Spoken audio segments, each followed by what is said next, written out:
സ്വാമി രഥോത്സവം എപ്പോഴാണ്, ഏത് മാസമാണ്? മലയാളം കുംഭമാസം പൗർണമി ദിവസം വരദരാജ പെരുമാളിന്റെയും മഹാലക്ഷ്മി ദേവിയുടെയും കല്യാണ ഉത്സവം അന്നാണ്. സോ അതിന് എവറി ഇയർ ആ ദിവസം നടക്കും, കുംഭമാസത്തില് പൗർണമി ദിവസം.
പാലക്കാട്ട് 108 അഗ്രഹാരങ്ങളാണ്. വിശേഷപ്പെട്ട 108 അഗ്രഹാരങ്ങളിൽപ്പെട്ട അഗ്രഹാരമാണ്.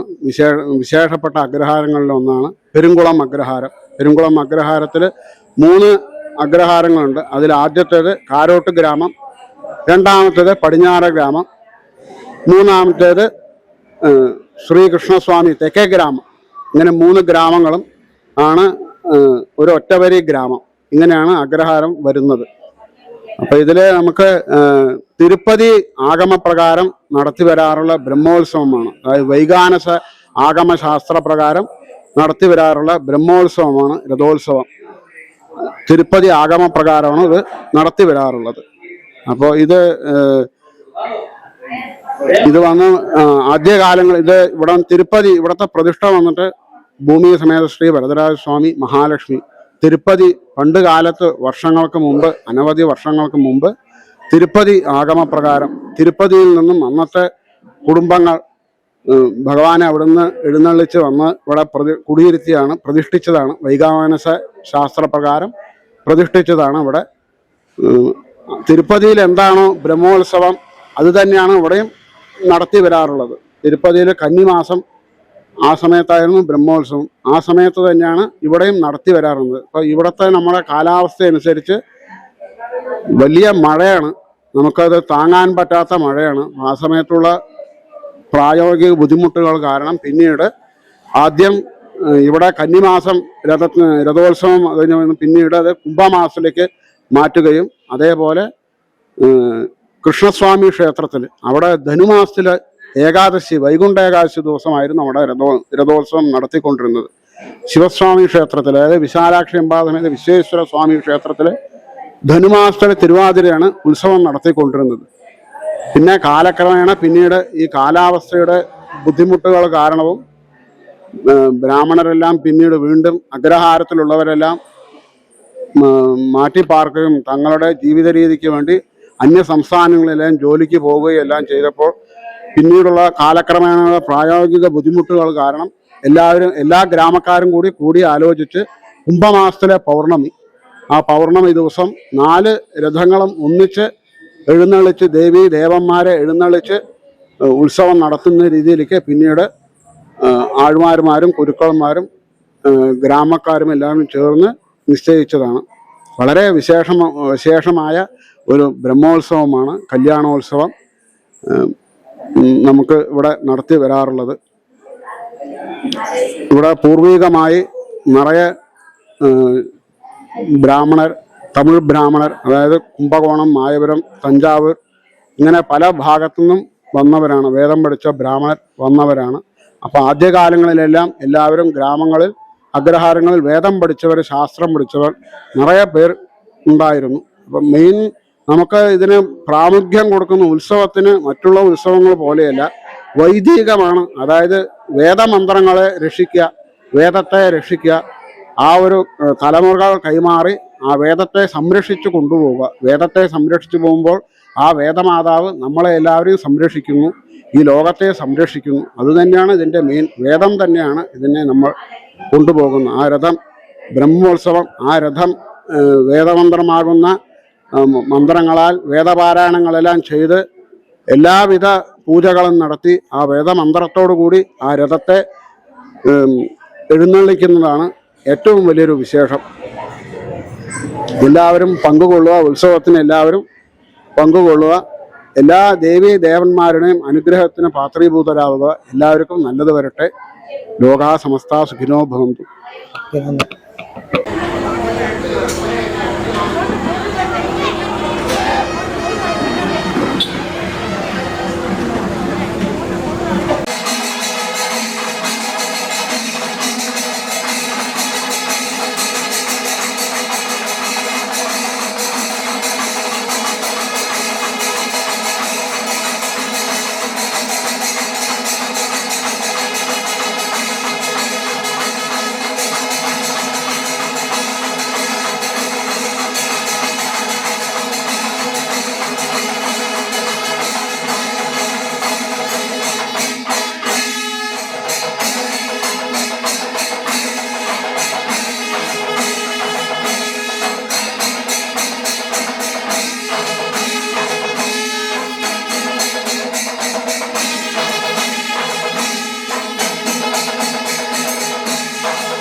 എല്ലാവർക്കും നമസ്കാരം.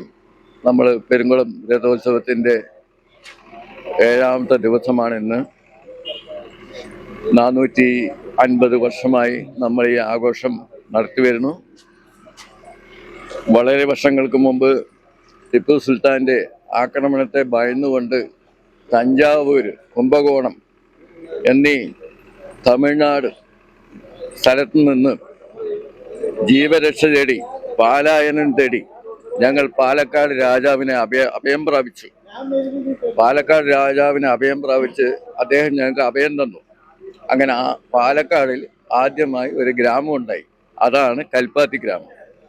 ഞങ്ങളുടെ കൂടെ ഒരു ഗ്യാങ് വന്നിട്ടുണ്ടായിരുന്നു. അവർ തിരുവനന്തപുരത്ത് താമസമാക്കി. അങ്ങനെ കേരളത്തിൽ 2 രീതികളിലാണ് ബ്രാഹ്മിൺസ് വന്നത്. ഇവിടെ കേരളത്തിൽ വന്നപ്പോൾ ഞങ്ങളുടെ അമ്പലങ്ങളെല്ലാം തമിഴ്നാട്ടിലാണ്. ഞങ്ങൾക്ക് വർഷം തമിഴ്നാട്ടിലേക്ക് പോകാനുള്ള വിഷമം കാരണം രാജാവ് ഞങ്ങൾക്ക് അനുമതി തന്നു.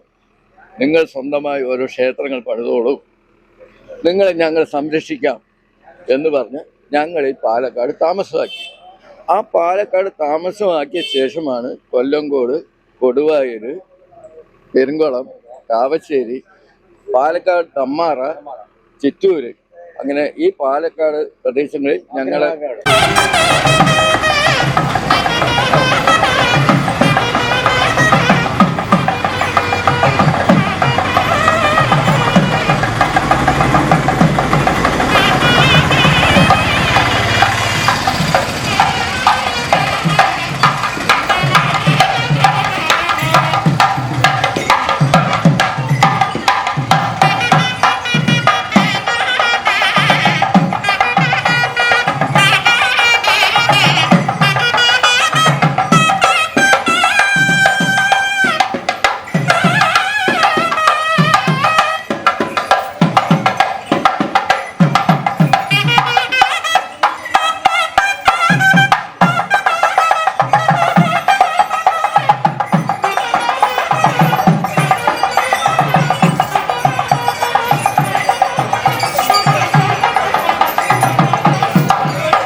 നമുക്ക് പെരുങ്കുളം രഥോത്സവത്തിന്റെ പ്രധാനപ്പെട്ട കാര്യങ്ങളെ ടെമ്പിൾ പ്രീസ്റ്റിന്റെ അടുത്ത് നമുക്ക് ചോദിക്കാം.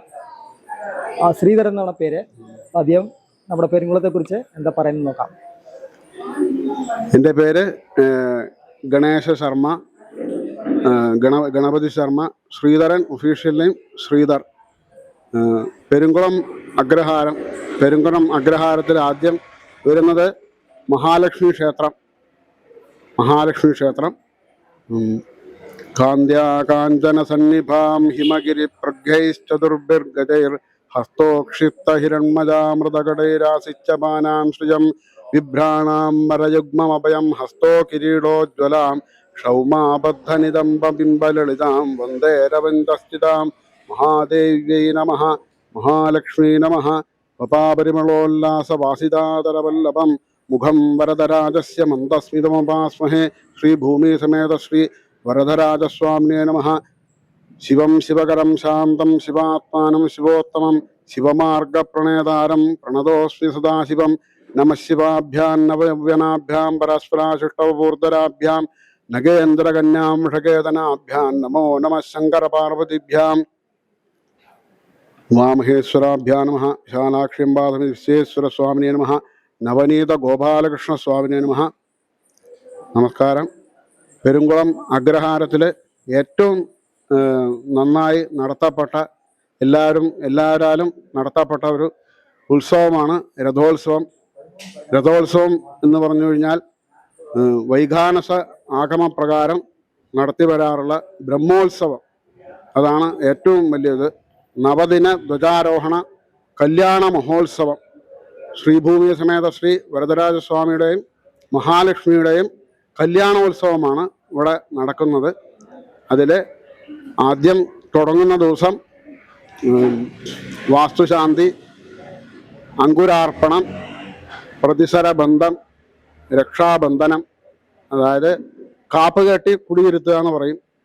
ശുദ്ധിയൊക്കെ വരുത്തി, വാസ്തുശാന്തിയൊക്കെ കഴിച്ച്, ഗ്രാമശുദ്ധിയൊക്കെ വരുത്തി, പുണ്യാഹമൊക്കെ കഴിച്ച്, അത് കഴിഞ്ഞ് മുളപൂജ കഴിക്കും. മുളപൂജ, അങ്കുരാർപ്പണം, മുളപൂജയൊക്കെ കഴിച്ച് അതിനുശേഷം ദേവിയുടെ 64 കലകൾ ആ ദേവിയുടെ ബിംബത്തിന് ആവാഹിച്ച് മുളയറയിൽ കുടിയിരുത്തും ദേവിയെ. അതായത് ഉത്സവ സമയത്ത് ആ ദേവി ഭഗവാന്മാർ ജനങ്ങളുടെ കൂടെ ഇറങ്ങി വന്ന് സന്തോഷത്തോടു കൂടി വസിക്കുന്നതാണ് സങ്കല്പം. അപ്പോൾ ആ സമയത്ത് നമുക്ക് നമ്മളുടെ കൂടെ വരുമ്പോൾ ആ ശക്തിയോടുകൂടി അവർക്ക് വരാൻ കഴിയില്ല. അപ്പോൾ ആ ദേവിയുടെ ആ ദേവന്മാരുടെ ആയാലും ആ കലകളെയും ശുദ്ധികളെയും മുളയറയിൽ കടാവിളക്ക് കൊളുത്തി മുളപൂജയൊക്കെ കഴിച്ച് ആ ശുദ്ധി ഭഗവാന്റെ ആയാലും ആ ദേവിയുടെ ആയാലും മഹാലക്ഷ്മിയുടെ ആയാലും ആ ശുദ്ധി അഷ്ടദിക്പാലകന്മാരെയൊക്കെ ആവാഹിച്ച് ആ ശുദ്ധി അതിലേക്ക് ആവാഹിച്ച് അതിൽ കടാവിളക്ക് കൊളുത്തി 11 ദിവസം വയ്ക്കും അവിടെ. അത് കഴിഞ്ഞ് ഉത്സവം കഴിഞ്ഞ് ആറാട്ടൊക്കെ കഴിഞ്ഞ ശേഷം അന്ന് വൈകുന്നേരം കൊടിയിറക്കിയ ശേഷം തിരിച്ച് ആ ശുദ്ധി ആവുന്ന ആ ദേവിയുടെ കലകൾ 64 കലകളാവുന്ന തിരിച്ച് അഭിഷേകം ചെയ്യും. ഈ ഉത്സവ സമയത്ത് ആ ദേവി മഹാലക്ഷ്മി ആയാലും ശിവനായാലും ഭൂമി സമേത ശ്രീ വരദരാജസ്വാമിയായാലും ജനങ്ങളുടെ കൂടെ വരണമെന്നാണ് സങ്കല്പം. അപ്പോൾ ആ ഉത്സവ സമയത്ത് വേണ്ട അഭിഷേകങ്ങൾ, പൂജകൾ, വേദമന്ത്രം, അതായത് വേദജപം, വേദപാരായണം, എല്ലാ വേദപാരായണത്തോടു കൂടിയും ശാന്തി ജപങ്ങൾ, എല്ലാ ജപങ്ങളോടുകൂടിയും 11 ദ്രവ്യം അഭിഷേകം ചെയ്യും. ആ ബിംബത്തിൽ കലശങ്ങളെല്ലാം വെച്ച് അതിൽ അഷ്ടദിക്പാലകന്മാരെയൊക്കെ ആവാഹിച്ച് നടുവിൽ ദേവിയെ ആവാഹിച്ച് അതിനുശേഷം 11 ദ്രവ്യം, പ്രഥമം ഗന്ധതൈലം ച ദ്വിതീയം പഞ്ചഗവ്യകം തൃതീയം പഞ്ചാമൃതം ച ചതുർത്ഥം ഘൃതമേവ ച പഞ്ചമം പയസാസ്നാനം ഷഷ്ടമം ഷഷ്ടമം ദതിരേവ ച സപ്തമം മധുനാസ്നാനം അഷ്ടമം ഇക്ഷുഗണ്ഡകം നവമം നിംഭതോയം ച ദശമം നാളികേരകം ഏകാദശം ഗന്ധതോയം ച അത് ഏകാദശ ദ്രവ്യം. ഇങ്ങനെ 11 ദ്രവ്യങ്ങളെ കൊണ്ട് അഭിഷേകം ചെയ്ത് സൂക്താദി ജപങ്ങളെ കൊണ്ട് ശാന്തി ജപമൊക്കെ ജപിച്ച് അഭിഷേകങ്ങൾ ചെയ്ത് രാവിലത്തെ പൂജകൾ, ബലിയിടൽ, അഷ്ടദിക്പാലന്മാർക്ക് ബലിയിടലോടുകൂടി അങ്ങനെ പൂജ കഴിഞ്ഞു പോകുന്നു.